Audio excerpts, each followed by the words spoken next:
Bismillahirrahmanirrahim. Alhamdulillahirabbil alamin wa bihi nasta'in ala umuri dunya waddin. Wassalatu wassalamu ala sayyidil mursalin wa imamil muttaqin sayyidina wa maulana Muhammadin wa ala alihi wa sahbihi ajmain. Alhamdulillah, segala puji kembali dan selalu terhatur kehadirat Allah yang masih memanjangkan umur dan melimpahkan kesehatan, keafiatan pada kita seberataan, sehingga diperjumpakan di majelis ilmu yang kita selalu berharap mudah-mudahan membawa kita pada kebaikan-kebaikan dunia dan akhirat. Amin ya rabbal alamin. Melanjutkan kajian kitab Al-Ajwibatul Ghaliyah, sin atau soal, ma makna ma'rifatir Rasul sallallahu alaihi wasallam. Apa arti dari bermakrifat kepada Rasul sallallahu alaihi wasallam? Yang mana perjumpaan sebelumnya kita membahas seputar kewajiban kita sadar, paham, kewajiban yakin bahwa Allah Ta'ala itu benar adanya. Dengan memandang ciptaan, kita berdalil, beristidlal dengan memandang makhluk bahwa Sang Maha Mencipta, Sang Kreator ada. Apa bukti keberadaan Sang Pencipta? Adanya ciptaannya, adanya makhluk. Hari ini masuk pada makna ma'rifatir Rasul. Apakah gerangan makna dari bermakrifat kepada Rasulullah? Artinya apakah gerangan batasan wajib kita mengenal Nabi Muhammad sallallahu alaihi wasallam? Jawab, makna ma'rifah bihi sallallahu alaihi wasallam an yu'mina mukallafu wa ya'taqida anna Allah subhanahu wa ta'ala arsalahu ila kafatil khalqi minal insi wal jinni wal arabi wal ajami bil huda wa dinil haq liyudhhirahu ala dini kullih walau karihal musyrikun. Arti dari kita mengenal atau ma'rifat kepada Rasulullah adalah berimannya seorang mukallaf, berimannya seorang yang berakal sehat dan balik, dan meyakini sesungguhnya Allah Ta'ala mengutus Nabi Muhammad kepada seluruh makhluk, baik dari bangsa manusia atau bangsa jin, baik hanya dari suku Arab atau dari ajam non-Arab, bil huda wa dinil haq, yang mana Allah mengutus Nabi Muhammad kepada itu berataan dengan petunjuk dan agama yang benar. Liyudhhirahu ala dini kullihi walau kariha musyrikun, dengan tujuan Allah memunculkan atau menampakkan kebenaran agama walaupun orang-orang musyrik kada senang dengan itu. Wa annahu sallallahu alaihi wasallam ballagha risalah wa addal amanah wa nasahal ummah wa annahu sadiqun fi kulli ma akhbara bi anillah subhanahu wa ta'ala. Begitu pula arti kita bermakrifat lawan Rasulullah, kita meyakini sesungguhnya Rasulullah tuntung menyampaikan risalah, selesai semasa hidup menyampaikan risalah dari Allah, dan sudah menunaikan amanah, dan sudah menasihati umat, dan sesungguhnya Rasulullah jujur, benar, kada berdusta, di tiap apa yang dikabarkan oleh sidin yang bersumber dari Allah yang maha suci lagi maha tinggi. Nah, ini arti kita mengenal atau bermakrifat kepada Rasulullah. Tian dan ulun sebagai mukallaf meyakini, beriktikad bahwa Rasulullah itu, Nabi Muhammad bin Abdullah itu, penutup para nabi itu, sudah Allah utus, yang mana target pengutusan dari Allah seluruh makhluk kada berbatas. Seberataan dari bangsa jin dan bangsa manusia, baik dari suku Arab atau suku Ajam, siapapun inya, baik Eropa, Asia, Afrika, seberataan itu menjadi target pengutusan Nabi kita Muhammad sallallahu alaihi wasallam ila kafatil khalqi, yang mana Allah mengutus Nabi kita Muhammad membawa petunjuk dan agama yang hak, agama yang benar. Dan kita meyakini bahwa Nabi tuntung menyampaikan risalah, sudah menunaikan amanah dan menasehati umat, dan sidin kada berdusta, kada bakaramput, sedikit pun kada bakaramput, kada berdusta tentang apa-apa yang disampaikan sidin yang bersumber dari wahyu atau pengkabaran dari Allah Subhanahu wa taala. Nah, ini arti bermakrifat pada Nabi, meyakini hal-hal yang disebut tadi. Wala yaqbalullah imana 'abdin wa in amana bihi ta'ala hatta yu'mina bi Muhammadin sallallahu alaihi wasallam wa bi jami'i ma jaa'a bihi min umuri dunya wal barzakhi wal akhirah. Dan kita meyakini pula bahwa Allah kada bakal menerima iman seorang hamba. Allah kada menerima iman seorang hamba, walaupun hamba tadi beriman kepada Allah, sampai hamba tadi jua beriman pada Nabi Muhammad sallallahu alaihi wasallam dan beriman kepada sabarataan yang dibawa Nabi dari perkara-perkara dunia, perkara berita barzakh dan berita akhirat. Ibaratnya ada orang di dunia beriman pada Allah, yakin inya Allah itu bujur Tuhanku, yakin semesta ini diciptakan sang kreator yang esa, yang tunggal, yang satu, yang disebut Allah, yakin.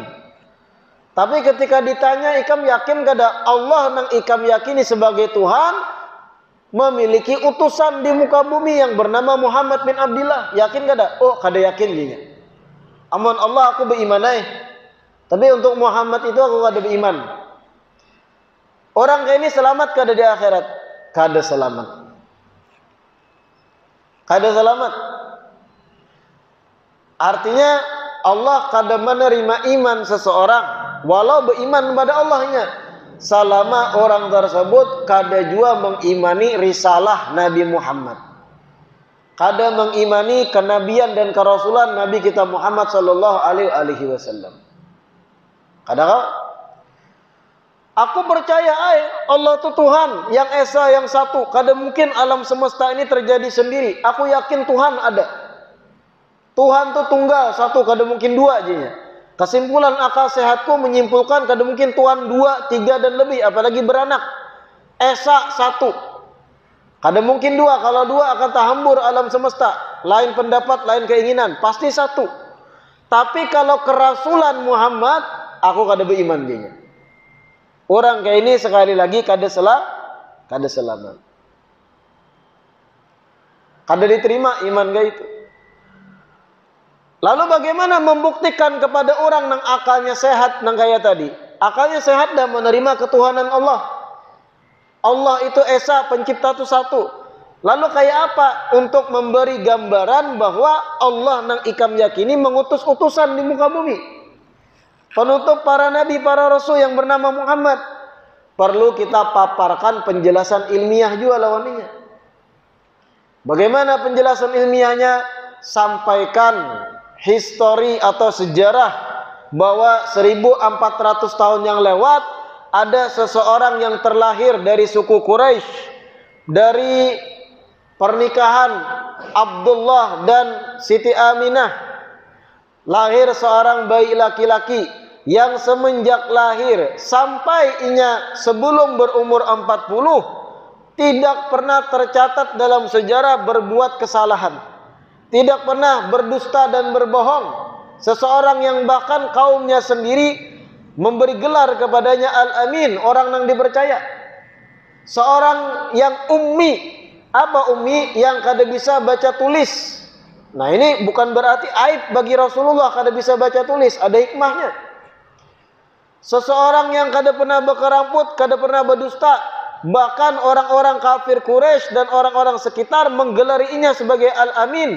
Setelah berumur 40, ia dikirimi wahyu dengan perantara malaikat Jibril, lalu menyampaikan dan mendeklarasikan bahwa ia adalah utusan Tuhan. Dan pembuktian paling utamanya adalah kitab suci Al-Quran yang ia sampaikan melalui lisannya yang bersumber dari Allah. Sampaikan kepada yang percaya Tuhan tapi kada percaya Nabi tadi. Pelajari semua sejarah toh. Apakah klaim seseorang yang bernama Muhammad ini bisa dibuktikan? Bisa dibuktikan. Orang yang kada pernah berdusta tercatat kada pernah berdusta. Bahkan Raja Heraklius, seorang raja dari Romawi yang non-muslim, percaya akan kerasulan Nabi Muhammad. Ia bertanya, berdialog kepada suku Quraisy yang anti Nabi Muhammad. Kayak apa Muhammad yang mengaku Nabi ini di mata kalian? Ujar buhan suku Quraisy, Abu Sufyan yang belum masuk Islam saat itu, kami tahu Muhammad itu kada pernah berdusta. Lalu jar Raja Heraklius atau Herakla, kalau inya aja kada pernah mendustai manusia, kada mungkin yang berdusta atas nama Tuhan. Kemudian Al-Quran yang dibawa Nabi Muhammad, Nabi ini dikenal ummi, kada bisa baca tulis, dan ingat bukan aib. Itu hikmah besarnya supaya orang kada kau membantah bahwa Al-Quran memang dari Allah, bukan karangan Nabi Muhammad SAW. Suruh orang yang paling paham sastra Arab, kawakah meolah nang kaya Al-Quran, kada mampu. Kenapa? Karena Al-Quran ini bahasa seni Al-Quran, bahasa seni Arabnya luar biasa. Yang mana mereka yang sangat ahli dan menguasai ilmu sastra Arab kada mampu untuk mengolah nang kaya Al-Quran. Tanda bukti ini bersumber dari Tuhan, kada mungkin ulahan makhluk. Sampaikan itu bahwa Allah nang ikam yakini, Tuhan nang esa ikam yakini itu bisi utusan. Apa pembuktian ini utusan Allah? Pelajari. Karena orang yang mengaku beriman kepada Tuhan, kada beriman dengan utusan Allah yaitu Nabi Muhammad, imannya tetap kada manfaat di akhirat.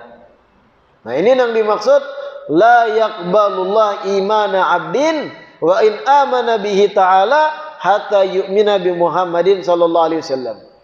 Kada beriman seseorang, kada diterima imannya di sisi Allah kalau imannya pada Allah kada dibarengi, kada dilengkapi dengan beriman pada Nabi Muhammad sallallahu alaihi wasallam, dan kada dilengkapi dengan beriman dengan apa yang dibawa Nabi dari kabar-kabar dunia, kabar-kabar barzakh dan kabar-kabar akhirat. Wa fil hadits, di dalam hadits Nabi bersabda, umirtu an uqatilan nasa hatta yashhadu an la ilaha illallah wa yu'minu bi wa bima ji'tu bih fa idza fa'alu dzalika asamu minni dima'ahum wa amwalahum illa bihaqqiha wa hisabuhum 'ala Allah. Ujar Nabi dalam hadis, aku diperintah, artinya Allah yang menyuruh untuk memerangi manusia sampai mereka bersaksi bersyahadat tiada Tuhan selain Allah dan sampai mereka beriman kepadaku.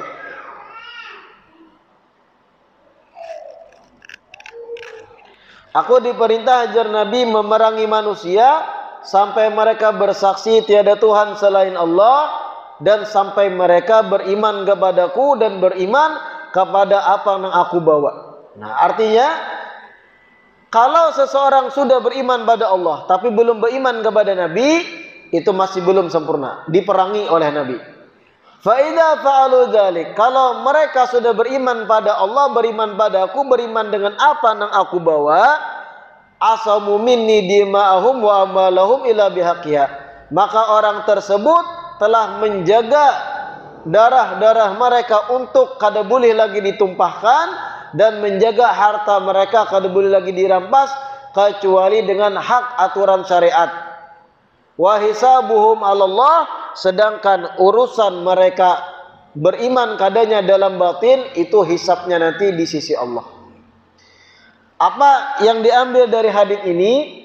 Orang yang beriman pada Tuhan esa yaitu Allah, tapi kada beriman masih lawan Nabi Muhammad, belum tuntung lagi iman itu, masih diperangi.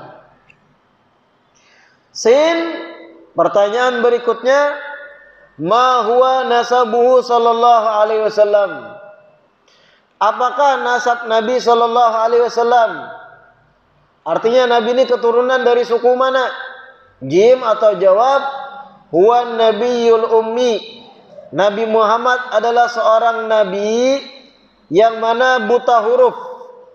Yang mana tadi jar ulun buta huruf itu bukan aib, tapi hikmah terbesarnya supaya kada ada tuduhan dari orang kafir Al-Quran ulahan Nabi kita Muhammad.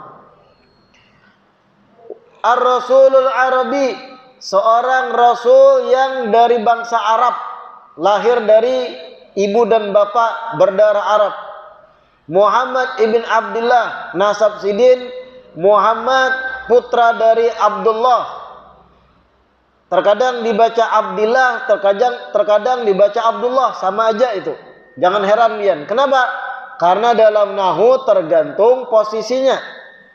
Dibaca Abdullah ketika dibaca rafa, dibaca Abdillah ketika inya majrur, dibaca Abdallah ketika mana inya mansub. Intinya sama, Abdullah, Abdillah sama. Muhammad bin Abdillah, Muhammad bin Abdullah.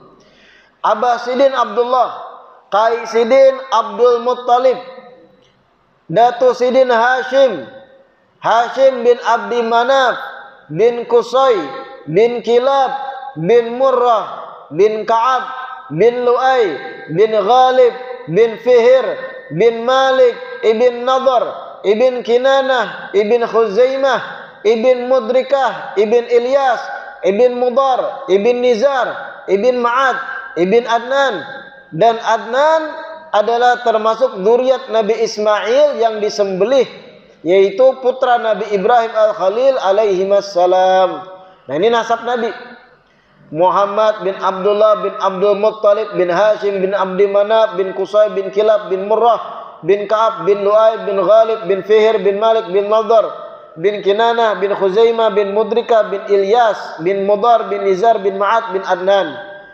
Dan Adnan ini terus sampai kepada Ismail bin Ibrahim alaihima assalam. Nah ini nasab Nabi. Setidaknya kita sebagai orang Islam tahu garis keturunan Nabi kita Muhammad sallallahu alaihi wasallam. Terkadang kita inilah ketika pian tuh atau orang awam di luar sana ngefans dengan selebritis tertentu, artis tertentu, hafal berataan hal yang berkaitan lawan artis tadi.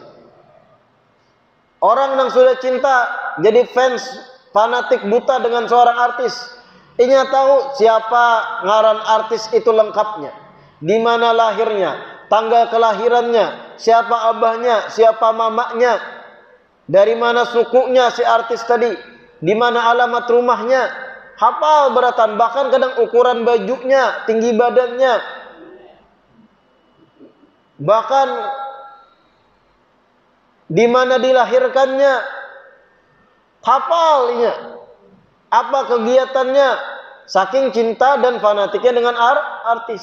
Nah ini orang Islam yang faham dan yakin utusan Allah itu bernama Muhammad bin Abdullah Rasulullah, tapi banyak kada tahu tentang hal-hal yang berkaitan lawan Rasulullah. Terlalu orang Islam. Nasab Nabi setidaknya pian tahu, walau kada hafal tahu. Ketika orang bertakun, kawa merujuk, oh ada di kitab ini, baca akan gitu. Jangan kada tahu lalu. Wa ummuhu, sedangkan ibu Nabi bernama Aminah. Aminah bintu Wahbin bin Abdi Manaf bin Zuhrah bin Kilab ila akhir ma taqaddam min nasabi abihi. Nah, lihati nasab ibu Nabi. Nasab ibu Nabi dan abah Nabi itu tetamu di atas. Abah Nabi tadi Abdullah bin Abdul Muttalib bin Hashim bin Abdi Manaf. Nah, Abdi Manaf ini bisi anak Hashim, yang mana Hashim ini datuk Nabi sampai ke bawah sampai pada Rasul. Abdu Manaf pun bisi anak bernama Wahab. Mohon maaf. Aminah bintu Wahab bin Abdi Manaf bin Zura bin Kilab. Bertemunya nasab Nabi di Kilab, bukan Abdu Manaf. Nasab abah Nabi dan nasab ibu Nabi itu bertemu di Abdul Manaf bin Zuhra bin Kilab. Di Kilab bertamunya. Datu Nabi yang bernama Kilab itu bisi anak bernama Qusay. Qusay ini yang menurunkan kepada abah Nabi sampai Rasul. Kemudian Kilab ini pun bisi putra bernama Zuhrah. Nah, di sini bertemunya nasab abah Nabi dan ibu Nabi. Yang kalau pian perhatikan, status ibu Nabi itu setingkat di atas abah Nabi. Coba lihat. Kilab tadi bisi putra Qusay. Qusay bisi putra Abdul Manaf. Abdul Manaf bisi putra Hashim. Hashim bisi putra Abdul Muttalib. Abdul Muttalib bisi putra Abdullah. Ada 5 nama setelah Kilab. Ibu Nabi setelah Kilab. Kilab punya putra Zuhrah. Zuhrah punya putra Abdul Manaf. Abdul Manaf punya putra Wahab. Wahab punya putra Aminah. Jadi Aminah dan Abdullah ini secara nasab lebih parak Aminah ibu Nabi kepada datunya daripada Abdullah sendiri. Cuma dalam Islam gak ada masalah. Kenapa bisa berbeda? Terkadang ada yang anak sulung, ada yang anak pertama lalu berketurunan, terkadang lebih panjang walau sejaman dibanding nang anak sulung. Nah, kayak gitu. Nah, ini setidaknya kita paham dan pernah membaca, tahu oh ini susunan nasab Nabi. Nama Kai Sidin, Abdul Muttalib dan seterusnya sampai ke atas. Selanjutnya sin, mata kanat wiladatuhu sallallahu alaihi wasallam.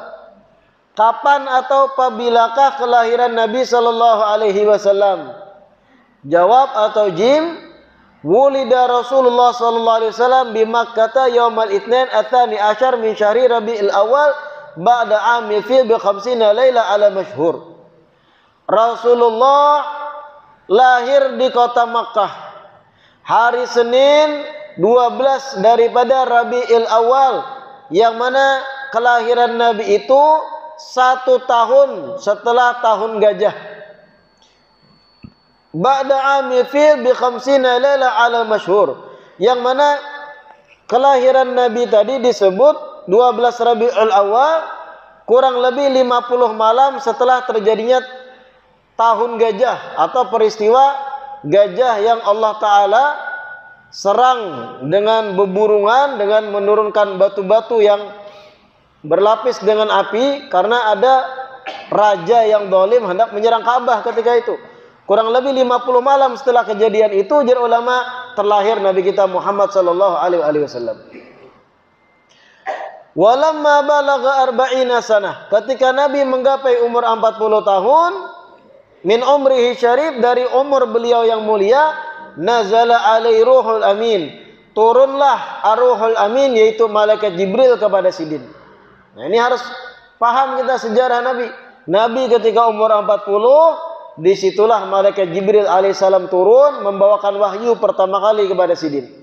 Wa ba'athahu Allah rahmatan lil alamin, dan ketika Nabi berumur 40, Allah utus Nabi kita Muhammad sebagai Rasul, yang mana sebagai rasa rahmat kasih sayang bagi seluruh semesta alam.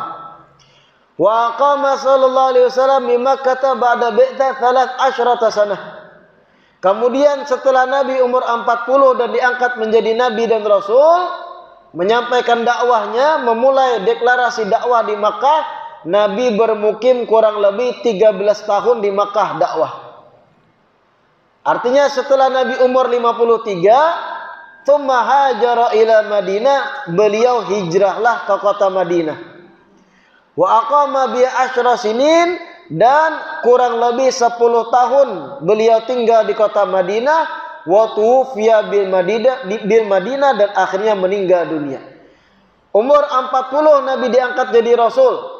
13 tahun setelahnya Nabi dakwah di Mekah terus sampai umur 53. Umur 53 hijrah beliau ke kota Madinah. Di Madinah dari umur 53 sampai 63 dan akhirnya wafatlah di kota Madinah Nabi kita Muhammad sallallahu alaihi wasallam sana 11 minal hijrah. Di tahun ke-11 setelah Nabi hijrah. Wa dufina biha dan dikuburkan Nabi Muhammad, Nabi kita Rasulullah dikuburkan di Madinah wa umruhu 63 sanah, yang ketika itu kurang lebih umur Nabi kita Muhammad 63 tahun. Jadi total dakwah Nabi kita Muhammad itu 23 tahun. 13 tahun di Makkah, 10 tahun di Madinah dan akhirnya Sidin wafat. Cuma lihat 23 tahun Nabi membangun dakwah. Yang mana 13 tahun pertama itu Nabi dakwahnya diintimidasi tanpa ada perang. Disambati, dicela, dimaki 13 tahun di Mekah. Kada turun izin perang belum. Lalu hijrah ke Madinah hanya diizinkan untuk perang. 23 tahun saja Nabi dakwah, tapi impact atau bekasnya ratusan tahun, ribuan tahun Islam tersebar akhirnya ke seluruh dunia. 23 tahun Nabi dakwah, luar biasa. Wa huwa hayyun fi qabrih yasma' salatal musallin wa salama musallimin alaihi. Dan kita meyakini Ahlus Sunnah wal Jamaah Rasulullah itu beliau hidup di dalam kuburnya. Hidup dalam bentuk hidup yang berbeda dengan hidup manusia yang saat ini di dunia. Yasma' salata musallin. Nabi itu dalam kubur mendengar salawatnya orang yang bersalawat kepada Sidin. Wa salama musallimin alaihi. Dan Nabi dalam kubur Sidin mendengar sampai kepada Sidin siapapun yang mengucap salam kepada Sidin. Apa dalilnya?